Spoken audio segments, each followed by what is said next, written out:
Hello hello, कैसे हैं आप सभी? सब एकदम ठीक है। चलिए आज हम शुरू करने वाले हैं अपना क्वाड्रेटिक इक्वेशन। और अगर आप क्वाड्रेटिक पॉलिनोमियल, देखो आपने थोड़ा बहुत क्वाड्रेटिक पॉलिनोमियल अगर पढ़ा है तो आपका काम थोड़ा इजी हो जाएगा। चलो खैर कोई बात नहीं, अगर नहीं भी पढ़ा है तो कोई दिक्कत वाली बात नहीं है। ये वाले चैप्टर में हम बेसिकली पढ़ने क्या वाले हैं उसे लिखो जल्दी फटाफट। पहले सबसे पहले तो हम यही जानेंगे क्वाड्रेटिक इक्वेशन होता क्या है। देखो फिर हम पढ़ने वाले हैं कि फॉर्मेशन ऑफ क्वाड्रेटिक इक्वेशन कैसे बनाएंगे। फॉर्मेशन ऑफ क्वाड्रेटिक इक्वेशन कैसे बनाते हैं। आपके पास कुछ वर्ड प्रॉब्लम गिवन होगी आपको, है ना। आपके जो क्वेश्चंस आने वाले हैं उसमें कुछ लैंग्वेज में कुछ लिखा होगा, है ना। कुछ स्टेटमेंट गिवन होगा कि उसने इसको इतने रुपए दिया, उसने इसको इतना रुपया दिया, ऐसा कुछ लिखा है कि भैया इतना किलोमीटर चले, उतना किलोमीटर चले। वहाँ से एक फॉर्मेशन करेंगे क्वाड्रेटिक इक्वेशन का। उसके बाद हम कैलकुलेट करेंगे roots of the quadratic equation. Calculate करेंगे रूट्स ऑफ क्वाड्रेटिक इक्वेशन। इसमें भी दो तरीके से सवाल बनता है। एक तो वर्ड प्रॉब्लम होगा, यही वाला वर्ड प्रॉब्लम होगा आपके पास। आप पहले तो फॉर्मेशन करेंगे क्वाड्रेटिक इक्वेशन का, उसके बाद उसका रूट्स कैलकुलेट करेंगे, है ना। डायरेक्ट या फिर क्वेश्चन आपको गिवन होगा। क्वेश्चन आपको गिवन होगा, क्वेश्चन जो आपको गिवन होगा आप उसका कैलकुलेट करेंगे रूट कैलकुलेट करने के हम अलग अलग तरीके पढ़ने वाले हैं। अलग अलग डिफरेंट तरीके आप पढ़ने वाले हो। उसमें एक तरीका तो फैक्टराइजेशन मेथड होगा। अभी आप ये समझ लीजिए कि पढ़ने क्या वाले हैं वाले चैप्टर में हम फैक्टराइजेशन मेथड होगा। उसके बाद आप देखने वाले हैं कि हमारे पास होने वाला क्वाड्रेटिक फार्मूला, QF लिख देते हैं। QF बोले तो क्वाड्रेटिक फार्मूला, आप इसको सिद्धाचार्य रूल के नाम से भी जानेंगे। एक होता है कंप्लीटिंग द स्क्वायर, ये आपके सिलेबस में नहीं है, मैं फिर भी बता देता हूँ। कंप्लीटिंग द स्क्वायर ये भी एक मेथड होता है रूट कैलकुलेट करने का क्वाड्रेटिक इक्वेशन का, ठीक है। उसके बाद हम बहुत सारे क्वेश्चन करने वाले हैं। उसके बाद हम बहुत सारे क्वेश्चंस लगाएंगे जो कि क्वाड्रेटिक इक्वेशन पे ही बेस होंगे। इन क्वेश्चंस में हम रूट कैलकुलेट करेंगे और कई सारी चीज़ें पढ़ने वाले हैं। इसके साथ साथ एक टॉपिक और आप लिखेंगे, नेचर ऑफ रूट्स। ये बड़ा ही कमाल का है नेचर, यहाँ से क्वेश्चन बनता है 100%। नेचर ऑफ रूट्स के नेचर के बारे में जानने वाले। देखो 100 नहीं बट 99, 95, 90 इतना % चांसेस रहते हैं कि भैया नेचर ऑफ रूट्स को CBSE ना छोड़े, और देना भी चाहिए। ये वाले एक अच्छी चीज़ है जहाँ से ऑब्जेक्टिव में बनने के चांसेस काफ़ी सारे रहते हैं। नेचर ऑफ रूट्स के बारे में डिस्कस करेंगे कि जो आप रूट्स निकाल रहे हैं वो होते क्या हैं, आप उनका नेचर कैसे देखते हैं, वो सब हम पढ़ने वाले हैं। सबसे पहले हम शुरुआत करते हैं क्वाड्रेटिक इक्वेशन क्या होती है और उसके रूट्स किनको बोला जाता है। चलिए आप ये सब स्क्रीनशॉट लो, नोट करो। हम शुरू करने वाले हैं फिर चैप्टर से कि क्वाड्रेटिक इक्वेशन होता क्या है। चलिए हम देखते हैं कि क्वाड्रेटिक इक्वेशन होता क्या है। अब ध्यान से सुनेंगे मेरी बात। आप जानते हैं क्या कि क्वाड्रेटिक पॉलिनोमियल क्या होता है? कोई बात नहीं, अगर नहीं जानते इधर ध्यान से देखो। x² + bx + c, ऐसा कुछ आपके पास, देखो कहीं ना कहीं आपने ऐसा कुछ तो देखा होगा कि ax² + bx + c के जैसा कुछ लिखा रहता है, जिसको हमने बोला था क्वाड्रेटिक पॉलिनोमियल। यहाँ पे क्वाड्रेटिक पॉलिनोमियल से बोलने का मतलब इस वजह से था क्योंकि जो x है ना, x उसका हाईएस्ट पावर जो था, हाईएस्ट पावर था भैया उसका 2, और हाईएस्ट पावर जो होता है उसको डिग्री बोला जाता है। तो बेसिकली हम ये कह सकते हैं कि यहाँ पे डिग्री कितना था, 2। यहाँ पे डिग्री 2 था, तो इसको हमने बोला था कि एक पॉलिनोमियल है जिसका डिग्री 2 है, तो इसका नाम हमने रखा था क्वाड्रेटिक पॉलिनोमियल। इसके साथ हमने ये बोला था कि A, B, C ये बिलोंग करेंगे रियल नंबर के साथ। आपके केस में केवल रियल नंबर ही है ना। आप घबराना मत कि A, B, C जो भी कुछ होगा वो आपकी ही जानकारी के अंदर होने वाला है, टेंशन ना लो। A 0 नहीं होगा, ये हमने बोला था। हमने बताया था कि भैया A 0 क्यों नहीं हो सकता, समझो ज़रा। अगर A 0 हो गया यार, अगर A 0 बन गया तो A 0 हो गया, 0 × समथिंग 0, तो केवल ये रह जाएगा bx + c, और x की हाईएस्ट पावर फिर 1 रह जाएगी। और अगर x की हाईएस्ट पावर 1 रह जाएगी फिर क्वाड्रेटिक कहाँ बचेगा, ये तो लीनियर बन जाएगा। ठीक है, हाँ ये वाली बात तुम्हें समझ में आ गई कि भैया A के साथ कोई गड़बड़ नहीं होनी चाहिए। गड़बड़ कैसी कि 0 वाली गड़बड़ की, A को अपन लोग 0 नहीं बनाएंगे। अब हमने क्या किया, अपना क्वाड्रेटिक पॉलिनोमियल, ये जो QP है अपना, ये क्वाड्रेटिक पॉलिनोमियल उठा के 0 के बराबर रखा, ठीक है। ये हमने अपना पॉलिनोमियल उठाया और उठा के 0 के बराबर चिपका दिया। जैसे ही हमने ऐसा किया कि क्वाड्रेटिक पॉलिनोमियल को उठा के 0 के बराबर रखा, तो ये अपना बन गया इक्वेशन, ये अपना बन गया भैया क्वाड्रेटिक इक्वेशन QE। क्या बात कर रहे हैं सर? हाँ भैया, ऐसे ही होता है। जब आप अपना क्वाड्रेटिक पॉलिनोमियल को, गौर करो, जब आप अपने क्वाड्रेटिक पॉलिनोमियल को उठा के 0 के इक्वल रखते हैं तो वो क्वाड्रेटिक इक्वेशन बन जाता है। तो सर हमें यहाँ से ये बात समझ में आती है कि जैसा जैसा हम सेकंड चैप्टर में क्वाड्रेटिक पॉलिनोमियल के साथ खेल खेल रहे थे, वैसा वैसा खेल हम यहाँ भी खेलेंगे, तो कोई दिक्कत वाली बात नहीं है। हाँ बिल्कुल सही है आप। जब आप इसके जीरोज निकाल रहे थे तो वो इसके ही तो निकल रहे थे। हाँ सही बात है, बस याद रहे पॉलिनोमियल में हमने जीरोज बोला था, यहाँ पे हम रूट्स बोलेंगे। याद आया? हाँ, पॉलिनोमियल में हमने जीरोज बोला था ना, जीरोज आया था। जीरोज क्या था?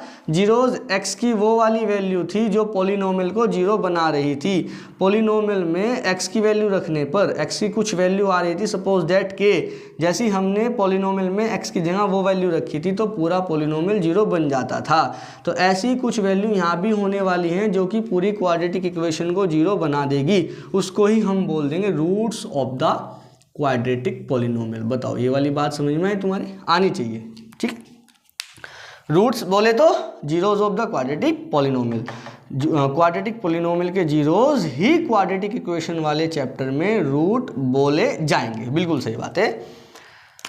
देखो, ए की वैल्यू 0 नहीं हो सकती, लेकिन B 0 हो सकता है और C भी 0 हो सकता है। ये वाली बात भी आप समझ लीजिए एक बार। A 0 नहीं हो सकता बट B तो 0 हो सकता है। अगर B 0 होता है बच्चों, अगर B 0 होता है तो कुछ ऐसा सीन बनेगा कि ax², ये तो 0 बन गया। जब B 0 हो गया तो 0 मल्टीप्लाई समथिंग 0, तो ax² plus C equal to 0। तो ऐसी इक्वेशन आपको देखने को मिलेगी जहाँ पे B 0 नहीं होता है, ठीक है। तो ax² plus C equal to something, मतलब समथिंग क्या? 0। यहाँ से अगर आप, चलो खैर छोड़ो, वाली बात बाद में बताएंगे। अगर C 0 हो जाता है तो आपको ऐसा कुछ देखने को मिलेगा कि ax² plus bx equal to 0। C वाला गायब हो जाएगा। C बोले तो कांस्टेंट लिखा रहेगा बस, उसके साथ कोई भी वेरिएबल नहीं है। यहाँ पे x वेरिएबल है और यहाँ पे भी वेरिएबल x है, एक ही वेरिएबल है x। लास्ट में जो कांस्टेंट टर्म है वो बेचारा अकेला है, उसके साथ वेरिएबल नहीं है। तो इसको हम ऐसे भी लिख सकते हैं कि भैया दोनों में से x कॉमन ले लेंगे, ax प्लस b, ऐसा कुछ लिखा रहेगा। ये वाले केस में ध्यान से देखो, b वाला पार्ट नहीं है और ये वाले केस में कांस्टेंट टर्म नहीं है। b बोले तो वो x वाला पार्ट है ना, x² वाला पार्ट है, कांस्टेंट टर्म है। यहाँ पे अपना कांस्टेंट टर्म नहीं है, x² वाला पार्ट है और अपना x वाला टर्म है। ये वाली बात समझ गए आप लोग? हाँ बिल्कुल समझ गए, ठीक है। अब आगे हम बढ़ते हैं, थोड़ा सा हम ये सीखने वाले हैं कि क्वाड्रेटिक इक्वेशन, सॉरी पॉलिनोमियल नहीं, बार बार पॉलिनोमियल याद नहीं करना।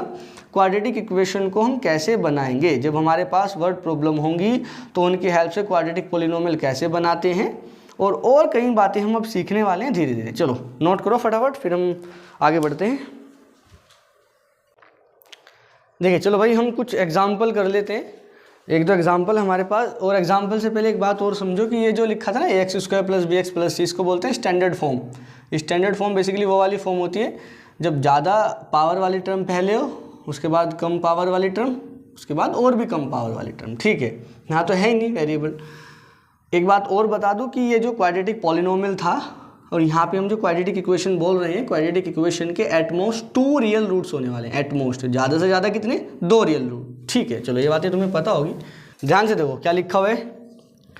लिखा हुआ है कि जॉन एंड जेवंती जो भी है, टुगेदर हैव 45 मार्बल्स। दोनों के पास 45 मार्बल्स हैं। अब हमें ये नहीं पता कि भैया इसके पास कितने हैं और इसके पास कितने मार्बल्स हैं, तो मान लेते हैं कि late us assume that John have x marbles. तो जॉन के पास नंबर ऑफ मार्बल्स हमने कितने माने? x। लैंग्वेज बना लोगे, लिखना let us assume that the number of marbles John have is equal to x, ठीक है। या फिर लिखना let John have x marbles. तो जॉन के पास हमने कितने मार्बल्स माने? x। थोड़ा दिमाग लगाओ, जो अपनी जयवंती है तो उसके पास कितने बच जाएंगे? सर टोटल तो 45 है, x उसमें से गायब कर दो क्योंकि x जॉन के पास है, तो इतना बचेगा 45 माइनस एक्स। ये मार्बल्स किन के होंगे? ये मार्बल्स होंगे जयवंती के। ये कुछ ऐसे किया, मान लो आपके पास 10 रुपये हैं और आपने से देखो आपके पास ऐसे नहीं ऐसे समझो, मान लो आप दो हैं, एक मैं और एक आप, हम दोनों के पास मिला के 10 रुपये बनते हैं, उसमें से अगर 7 रुपये मेरे हों तो आपके कितने होंगे? Sir 10 minus 7 is equal to 3 होंगे।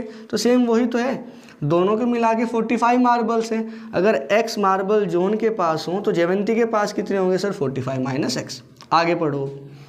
Both of them lost 5 marbles, दोनों के 5 मार्बल खो जाते हैं। भैया दोनों की किस्मत खराब, खो गए दोनों के, ठीक है। तो भैया हुआ क्या है? 5 marbles lost, 5 marbles lost, 5 marbles गायब हो गए दोनों के। तो जॉन के पास कितने मार्बल बचेंगे? जॉन हैव x में से 5 गायब करो, इतने मार्बल्स, जॉन के पास इतने मार्बल्स अभी भी बचे हुए हैं। एंड जयवंती के पास कितने बचेंगे? भैया जयवंती हैव 5 तो गायब हो गए ना जयवंती के भी, 45 माइनस एक्स थे, 5 इसमें से भी गायब करो, माइनस करोगे 5, इतने मार्बल्स जयवंती के पास बचेंगे। थोड़ा दिमाग लगाओ, 45 माइनस 5 करोगे तो क्या 40 ही बचेगा। तो मैं यहाँ पे अगर 40 माइनस एक्स ही लिख दूँ, कोई दिक्कत वाली बात है तुम्हें? 45 माइनस एक्स था, 45 माइनस 5 था ना, 5 माइनस किया तो 40 रह गया। तो जयवंती के पास इतने मार्बल्स बचेंगे, जॉन के पास इतने मार्बल्स बचेंगे। आगे देखो, वो कह रहा है the number of marbles they now have, अब जितने उनके पास मार्बल बचे, यहाँ से पढ़ो, and the product of number of marbles, जो नंबर ऑफ मार्बल्स उनके पास बचे हैं उनका प्रोडक्ट 124 के बराबर है। उनके पास कितने मार्बल बचे वो ध्यान से देखना। उनके पास बचे भैया x माइनस 5 और 40 माइनस एक्स, दोनों के मिला के तो इतने ही है। हाँ, इनका प्रोडक्ट करो, x माइनस 5 का किसके साथ करना है? 40 माइनस एक्स के साथ, 40 माइनस एक्स के साथ प्रोडक्ट करो, बन जाएगा 124 के बराबर। क्वेश्चन कह रहा है, हमने कह रहे हैं, बोला है कि भैया we would to like to find out how many marbles they had to start with. हमें ये जानना है भैया उनके पास कितने मार्बल से उन्होंने शुरुआत की थी, मतलब टोटल नंबर। एक minute, we would like to find out how many marbles they had to start. अच्छा, हमें ये जानना है कि भैया उनके पास मार्बल्स कितने हैं। बस ये समझो कि जॉन के पास कितने मार्बल्स है, जयवंती के पास कितने मार्बल्स है, ये हमें कैलकुलेट करना है। दोनों के पास तो देखो आपको भी पता है, मुझे भी पता है, दोनों के पास 45 है। हमें ये देखना है भी जॉन के पास कितने हैं, जयवंती के पास कितने हैं। ये फाइंड आउट करने के लिए आपको क्या करना पड़ेगा? जो सिचुएशन उसने दी है वो फॉलो करनी पड़ेगी। कंडीशन ये ठीक भैया, जो खोने के बाद जैसे 5 मार्बल खो गए, उसके बाद प्रोडक्ट जो होगा दोनों का वो 124 होगा। दोनों का प्रोडक्ट किया, 124 के बराबर रखा। तो बस यही कंडीशन बनने वाली। अंदर मल्टीप्लाई करो उसकी, x की मल्टीप्लाई 40 के साथ तो 40x बन जाएगा। इसका मल्टीप्लाई यहाँ करो माइनस एक्स स्क्वायर। अब इसकी बारी आई, इसका मल्टीप्लाई यहाँ 200, इसका यहाँ करो माइनस माइनस प्लस 5x। तो जानते हैं ना मल्टीप्लाई कर रहे हैं बेसिकली। 40 और 5 45x हो गया, तो इसको एक साथ लिख देता हूँ, 40 और 5 45x हो गया। ठीक है, अब एक काम करो, ये जो लिखा हुआ है ना माइनस 200 उधर लेके जाओ, तो 45x माइनस एक्स स्क्वायर, ये माइनस 200 उधर जाके बनेगा प्लस 200, तो प्लस 200 124 बन गया 324। सारा सिस्टम उधर लेके चले जाऊँ क्या बोलते हो? हाँ ले जाओ सर। ये माइनस एक्स स्क्वायर उधर जाके प्लस एक्स स्क्वायर, ये 45x है उधर जाके माइनस 45x, इधर बचा है वही प्लस 3 2 4 इज इक्वल टू 0, 324 बचा है उधर, है ना। यहाँ से हम ये कैलकुलेट कर सकते हैं कि भैया जयवंती के पास कितने मार्बल्स हैं और जॉन के पास कितने मार्बल्स हैं। उसने ये नहीं पूछा कि कैलकुलेट करके बताओ, उसने पूछा है बस we would like to find.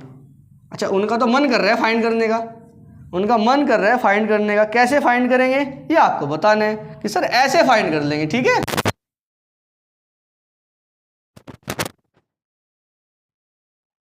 उनका ये मन कर रहा है जानने का कि उनके पास कितने मार्बल्स होंगे, और वो कैसे कैलकुलेट कर पाओगे कि भैया ऐसे यहाँ तक पहुँचेंगे हम। यहाँ आने के बाद जो क्वाड्रेटिक, देखो क्वाड्रेटिक इक्वेशन बनी है ना, ये तो है हमारा फॉर्मेशन ऑफ क्वाड्रेटिक इक्वेशन, यहाँ बनी है। यहाँ से अगर हम इसको कैलकुलेट करने जाएंगे तो पता लग जाएगा x की वैल्यू क्या है, अगर फाइंड आउट करने जाएंगे। अब फाइंड आउट कैसे करेंगे, उसके डिफरेंट तरीके होते हैं, ये वाले एक्सरसाइज में थोड़े करने वाले हैं। नेक्स्ट एक्सरसाइज जब हम धीरे से आगे जाएंगे और तब पढ़ेंगे कि भैया कैलकुलेट कैसे किया जाता है, ठीक है। अभी तो आपको केवल इक्वेशन बनानी है, ठीक है। चलो नोट करो फटाफट, फिर नेक्स्ट क्वेश्चन की तरफ चलते हैं।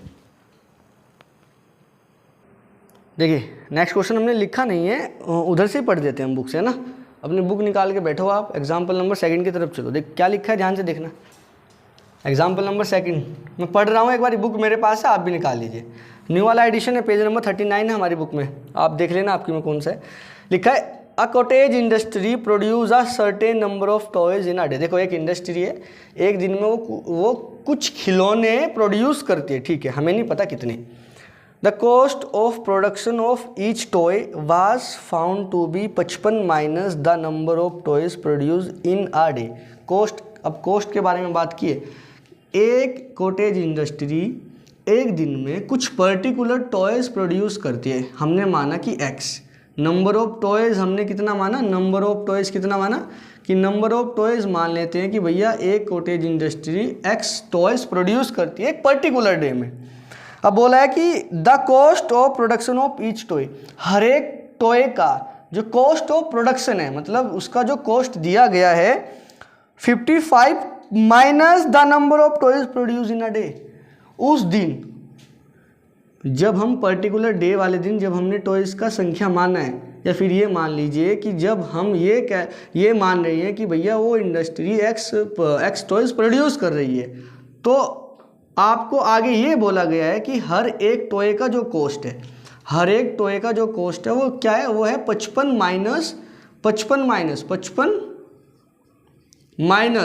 माइनस आगे देखो लिखा है कि भैया 55 minus number of toys produce in a day. 55 minus number of produce in a day, number of toys produce in a day, number of toys कितना प्रोड्यूस हो रहा है x, तो 55 माइनस x करो ना, तो ये कॉस्ट होगा हर एक टॉय का, कॉस्ट ऑफ ईच टॉय। बात समझ में आ रही है क्या? हर एक टॉय का कॉस्ट डिपेंड कर रहा है कि नंबर ऑफ टॉयज कितना प्रोड्यूस हो रहा है, और कैसे निकाल रही है कि जितना नंबर ऑफ टॉयज प्रोड्यूस हो रहा है 55 माइनस करो दैट नंबर ऑफ टॉयज, वही कॉस्ट होगा हर एक टॉय का। देखो एक टॉय का कॉस्ट आया 55 माइनस एक्स, टोटल टॉयज कितना है x। अगर आपको टोटल कॉस्ट निकालना है तो कैसे करेंगे, एक का तो पता है ना 55 माइनस एक्स, हाँ जी, टोटल का निकालने के लिए मल्टीप्लाई कर दो ना x से। जैसे 1 रुपये की 4 टॉफी आती है, एक का तो पता है, 5 की निकालनी है तो 5 मल्टीप्लाई 4 करते हैं ना, 5 चौक 20। अरे यार बता, इतना तो आसान है। तो एक टॉय का कॉस्ट है 55 minus x, total toys x हैं, अगर x टॉय का निकालना हो तो x से मल्टीप्लाई कर देंगे, ठीक है। ये तो खैर बाद की बात है। देखो उसने पूछा क्या है, the cost of production was 750, we would like to find out the number of toys produce on that day. उस दिन कितने टॉयज प्रोड्यूस किए गए थे, वो इनकी इच्छा है कि भैया वो जानना चाहते हैं, और 750 टोटल कॉस्ट है, तो अपना वही लिखेंगे। सॉल्यूशन देखो ध्यान से, क्वेश्चन समझ में आया तुम्हारे, ठीक है। Let number of toys produce, particular day बोला है क्या, वही लिख देते हैं फिर, इन अ डे, ठीक है। Let number of toys produce in a day be x, कितना माना हमने, x मान लिया है, ठीक है। So cost of each toy, हर एक टॉय का कॉस्ट कितना है, is equal to 55 minus x. Total cost निकाल भाई फटाफट। टोटल कॉस्ट कैसे निकालेगा सर, एक का 55 माइनस एक्स है, total number of toys x हैं, तो टोटल निकालने के लिए x से मल्टीप्लाई कर दो, और कितना गिवन है टोटल कॉस्ट 750। तो ये जो अपना टोटल कॉस्ट आया यहीं पे लिख दे, क्या 55 माइनस एक्स मल्टीप्लाई एक्स, ये बराबर होना चाहिए 750 के। 1 मिनट, आपको यहाँ से दिखाई दे रहा है क्या वाला पार्ट, मुझे एक बार देख, हाँ दिख रहा है, चलो। तो 55 मल्टीप्लाई एक्स, ये बन गया 55x, x multiply x minus x square is equal to 750। सब सिस्टम उधर ले जाओ, हाँ, तो एक्स स्क्वायर, ये 55x उधर जाके माइनस 55x ये बन गया बराबर 750, तो ये तो उधर ही था 750 इक्वल टू 0। अपने को बस इक्वेशन बना के छोड़ना था, उनकी इच्छा कर रही थी भैया कैसे कैलकुलेट करें, ऐसे कर लेना कैलकुलेट, ठीक है। ये रहा भैया, यहाँ से तुम खुद कैलकुलेट कर लेना। अगर वो पूछता तो बताइए कि भैया कितना है एक्स की वैल्यू, मतलब टॉयज़ के बारे में जानकारी लेता कि बताइए कैलकुलेट करके दिखाइए, तब कैलकुलेट करेंगे। उसने नहीं पूछा फालतू का, तो फालतू का बताएंगे नहीं, ठीक है। चलो यहाँ तक तो हमने ये समझा कि फॉर्मेशन कैसे करेंगे क्वाड्रेटिक इक्वेशन का। जब एक वर्ड प्रॉब्लम आपको गिवन होगा, वहाँ से कुछ करेंगे तो क्वाड्रेटिक इक्वेशन बन जाती है। नेक्स्ट आगे बढ़ो, नेक्स्ट क्वेश्चन की तरफ चलते हैं। देखो ध्यान से,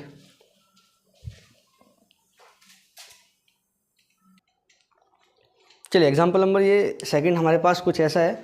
देखो, check whether the following are quadratic equation. आपको चेक करके बताना है कि क्वाड्रेटिक इक्वेशन है नहीं है। जब सीबीएसई को एग्ज़ाम आपका इजी सेट करना होता है ना, कुछ ऐसे क्वेश्चन देखते हैं वो, है ना, ऐसे क्वेश्चन डाल देते हैं एग्ज़ाम में। अब होगे कैसे सोल्व, ध्यान से देखो। देखो बेहद आसान है, कुछ मुश्किल नहीं है इसमें। आपके पास कुछ ऐसे क्वेश्चन दे के रखा है, आप डायरेक्ट आंसर नहीं बताओगे इनका कि ये क्वाड्रेटिक है नहीं, सोल्व कर लेना पहले। ये देखो जो फर्स्ट पार्ट है इसको सोल्व करता हूँ मैं। ये x माइनस 2 का होल स्क्वायर लिखा है ना, तो a square plus b square minus 2ab is equal to 2x minus 3।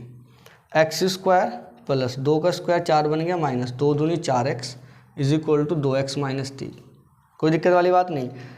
देखो इधर एक्स स्क्वायर वाली टर्म है, क्या उधर कोई एक्स स्क्वायर वाली टर्म में नहीं है, तो ये तो समझ में आ गया कि भैया ये पूरा का पूरा एक्स स्क्वायर में ही रहने वाला है। चाहे आप सोल्व करके देख लो ना, एक्स स्क्वायर ये माइनस 4x, ये इधर आएगा माइनस 2x तो माइनस 6x हो जाएगा, प्लस 4 माइनस 3 इधर आएगा तो 7 हो जाएगा, इक्वल टू 0। बन गई क्वाड्रेटिक। देखो x square plus b x plus c वाली फॉर्म है ना, जहाँ पे a की वैल्यू तो 1 है, एक्स स्क्वायर की मल्टीप्लाई में कुछ नहीं तो 1 है, b की वैल्यू माइनस 6 है, ये रहा, ये तो इम्पोर्टेंट है वाली बात जानना, और c की वैल्यू 7 है, आगे काम आएगा। समझ गए, तो ये क्वाड्रेटिक है। यस, ये वाला तो अपना है।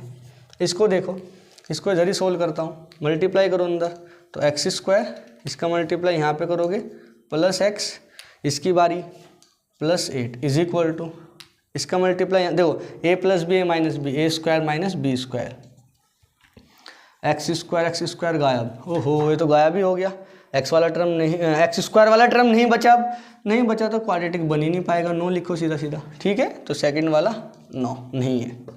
थर्ड देखो, इसका देखो, इसको भी सोल्व करते हैं, इसको रफ कर दे क्या, चलो कर ही देते हैं। थर्ड वाला पार्ट ध्यान से देख, अंदर मल्टीप्लाई कर, इसका मल्टीप्लाई यहाँ पे करेगा 2x स्क्वायर बन जाएगा, इसका मल्टीप्लाई यहाँ पे करेगा 3x बन जाएगा, is equal to x square plus 1। X square इधर ले गया तो 2x स्क्वायर, वो इधर ले आएगा माइनस एक्स स्क्वायर, ये 3x है, 1 भी इधर लेके आएगा इक्वल टू 0। 2x स्क्वायर में से एक एक्स स्क्वायर जाएगा, एक्स स्क्वायर ही बचेगा, plus 3x minus 1 equal to 0। ये बचा अपना, ठीक है। ये भी क्वाड्रेटिक है, yes. X square plus b x plus c वाली फॉर्म बन रही है। ए की वैल्यू यहाँ पे कितनी है 1, बी की वैल्यू कितनी है 3, सी की वैल्यू कितनी है -1, तो ये भी अपना है, यस। थर्ड वाला चेक कर, रफ कर देगा इसको, चलो देखो ध्यान से थर्ड वाला, थर्ड नहीं फोर्थ, ए प्लस बी का होल क्यूब, पता है क्या, a cube plus b cube plus 3 a square b plus 3 ab square, ऐसा कुछ होता है, ठीक है। Is equal to x cube minus 4। याद नहीं है कि तुम्हारे, याद लिखो जल्दी फटाफट, अगर याद नहीं है ये तो बड़ा प्रॉब्लम हो जाएगा वरना। a प्लस बी की power 3, a cube plus b cube plus 3a square b plus 3ab square. अगर यहाँ माइनस आ जाता है तो a cube minus b cube minus लिख देना 3a स्क्वायर बी, यहाँ पे प्लस ही लिखा है। देखो दूसरा मेथड भी है इसका, a माइनस बी का होल क्यूब अगर आए तो a cube minus b cube minus 3ab bracket में a माइनस बी, ऐसे भी पढ़ा होगा ना आपने। इसकी मल्टीप्लाई अंदर कर लेना तो माइनस 3a स्क्वायर बी आ जाएगा, इसकी मल्टीप्लाई यहाँ पे करोगे तो प्लस का बन जाएगा, तो वही तो मैं ऊपर बता रहा था आपको, ठीक है। तो minus 3a square b plus 3ab square, ये दोनों याद रख लेना आप, काम के हैं भाई ये, ठीक है। तो हमने ये ऐसे किया। अब ध्यान से देखो, x की पावर 3, यहाँ भी x की पावर 3 गायब हो जाए, इधर आएगा तो माइनस हो जाएगा, कैंसिल आउट हो जाएगा।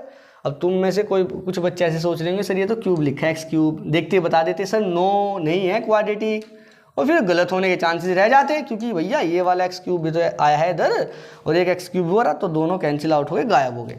2 की पावर 3 बन गया 8 प्लस 3 दूनी 6x², 2 दूनी 4 थे 12x इज इक्वल टू -4। इधर उधर लेके जाओ, ये वाला टर्म नहीं जाएगा, x² वाला टर्म बना ही रहेगा। तो यस, ये भी क्वाड्रेटिक इक्वेशन है। बात समझ में आई? ठीक है, हमारे एग्जाम्पल इतने ही थे, हमारे एग्जाम्पल खत्म हुए। अब हम नेक्स्ट वीडियो में चलेंगे एक्सरसाइज की तरफ, उसके बाद हमारा काम का स्टार्ट होगा। अच्छा, काम का तो ये भी है, जो इंटरेस्टिंग होने वाला है ना वो थोड़ा सा देर में आएगा आपके पास, है ना। तो ये वाले क्वेश्चन आप तब तक कर लेना। चलो, तब तक के लिए आप इतना ही रखो। नेक्स्ट वीडियो हमारी आएगी कुछ नेक्स्ट क्वेश्चन के साथ। तब तक के लिए टाटा बाय बाय बच्चों।